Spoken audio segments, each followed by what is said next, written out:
OK, moi j'habite pas loin du métro Fort, qui est sur la ligne bleue. Je sais qu'il y a tout le monde de Saint-Hyacinthe, là, mais... Okay.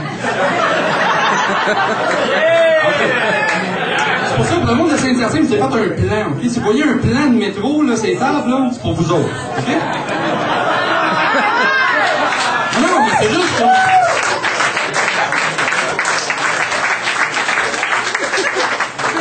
Fait que finalement, je disais que je reste pas loin de la station Fort, qui est sur la ligne bleue. Je travaille à Côte-des-Neiges, qui est sur la ligne bleue. Moi, je sors pas bien, tu sais. Fait que je me promène pas mal là-dessus. Donc, on peut dire que je suis un peu comme les joueurs du Canadien. Je dépasse pas souvent la ligne bleue. Fait que moi, ce qui se passe, ces autres lignes, j'en ai aucune crise d'idée. Fait qu'il faut que je l'invente. Faut vraiment que, tu sais, je me fasse une histoire avec ça. Fait que m'en va vous raconter l'histoire de la ligne verte. C'est pas des films là-dessus, mais c'est américain. Moi, j'ai fait la version québécoise de la ligne verte. Si vous pensez que je suis pas capable de passer d'Honoré au Beaugrand en Grignon, asti que vous me connaissez pas. Ça va comme suit. C'est quelqu'un de gentil qui peut m'amener une bouteille d'eau, là, je la payerai après. Putain. Ah, il y en a un juste là.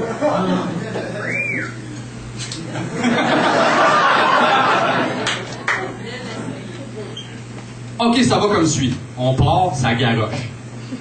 Honoré, beau grand jeune homme dans la jeune vingtaine, attendant impatiemment son chèque de BS, se dit qu'il était rendu le 4 du mois et il n'avait plus une scène. Donc, finalement, ce qu'il fallait qu'il fasse, c'était de hold-upper la caisse populaire de Tétroville. Mais faire ça tout seul, c'était quand même risqué.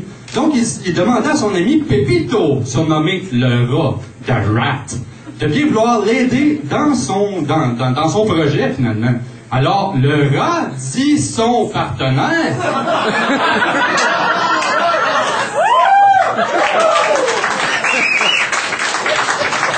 Je vais vous dire qu'une autre fois, il y a 26 stations.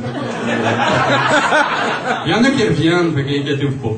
Demanda au rat, dit son partenaire, si vous vouliez bien l'aider dans son projet. Il répondit oui, en mangeant un radis, son légume préféré. Radisson, pensa-t-il quant à la dureté de son légume. J'aurais donc dû l'acheter au marché Jean Talon. Donc, il s'en allait en direction de la caisse. Et rendu à la caisse, il dit que finalement, il n'y avait pas une crise de choc parce que tout le monde était en réunion syndicale. Il n'y avait que la splendide et succulente Vanessa qui s'occupait du comptoir caisse. Donc, ils rentrèrent à l'intérieur, ils jumpèrent par-dessus le comptoir et attachèrent Vanessa avec les cordes de guitare qu'ils avaient préalablement volées à Wilfred. Un petit geste pour l'homme, un grand geste pour nos oreilles. La succulente Vanessa était donc attachée. L'ange lié tenta de se débattre, mais en vain. Elle tenta de se rappeler ce qu'a dit l'actionnaire principal de la banque lorsqu'une telle situation survenait. Nos deux comparses voulurent donc que la petite se calme un petit peu. Donc ils lui dirent en ces termes... Laissons petit, on est ici pour une seule chose et c'est l'argent. Ouais, l'Assomption, ça c'est les autres. C'est quelque chose. Nous ne sommes pas ici pour te violer. On vit au jour le jour. Puis 9 000 $ pour le coût d'aujourd'hui, c'est amplement suffisant. Ceci étaient les paroles de Honoré. C'est un bon gars, Honoré, même s'il avait des bébites. Donc, des fois, ça chauffait. Mais passons. Le rat qui était avidement, et il tripait sur Vanessa comme un Christ de malade, il avait la langue sortie, il pensait plus au vol, c'était juste Vanessa. Vanessa. Donc, il dit en ces termes à Vanessa, vous ai-je dit combien jolie êtes-vous? Nous pourrions faire un superbe couple, moi Roméo et toi Joliette. Pendant ce temps, Honoré se dit, mais mon Dieu, les cordes de guitare, est-ce que ça va tenir suffisamment? Donc il pensa que au chalet, les cordes laissées près du pré font tenir mieux la victime que les cordes qu'il a présentement. Ouais. Mais il se dit que ceux que la personne qui l'affronte n'a qu'à bien se tenir. J'en ai une petite inside ici. Ce n'est pas Pinot ou un gars de Saint-Hyacinthe qui leur ferait peur.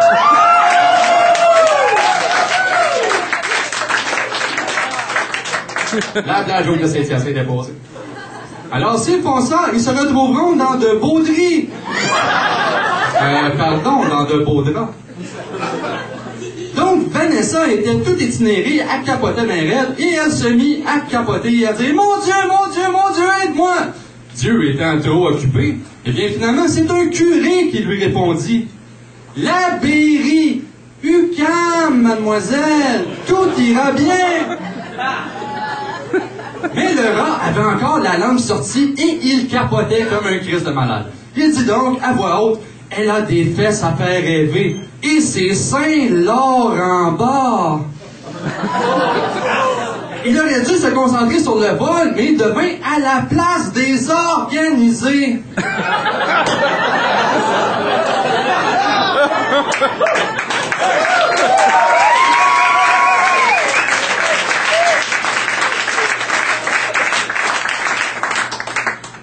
Il aurait dû rester concentré sur le vol, mais c'est un mec guili, dit-il, sur les parties de sa jeune victime.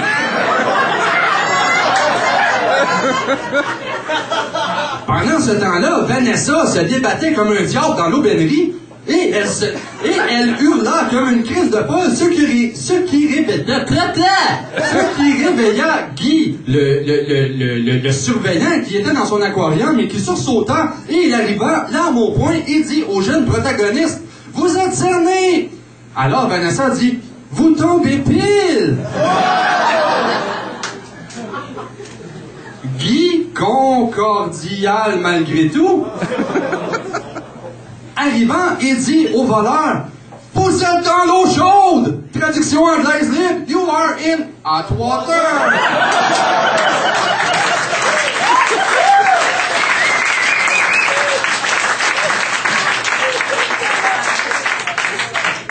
Vous savez, c'est une lionelle groupe de cons lorsqu'elle se fâche. Le gérant de la banque, Charles, voit très bien ce que je veux dire. D'ailleurs, il arrive avec son gros char, le voici.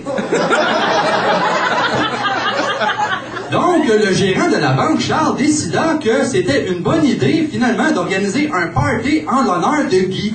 Parce que Guy avait travaillé pendant ses heures de travail, ce qui n'était pas rien, surtout pour un surveillant. Alors, il décida de louer la salle de l'église.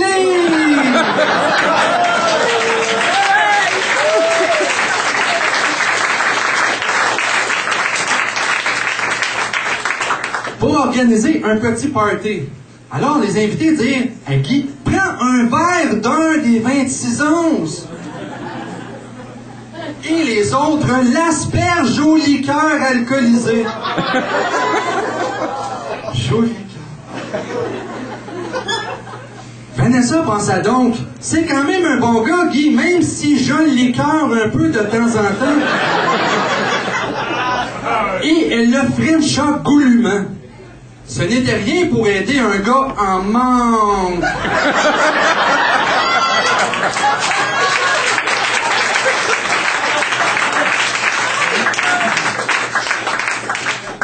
Guy se dit alors, se peut-il que moi, Guy, avec mon embonpoint, mon manque de dents et mes cheveux qui commencent à se teinter en gris? Non, pensa-t-il, c'est impossible que je poigne encore.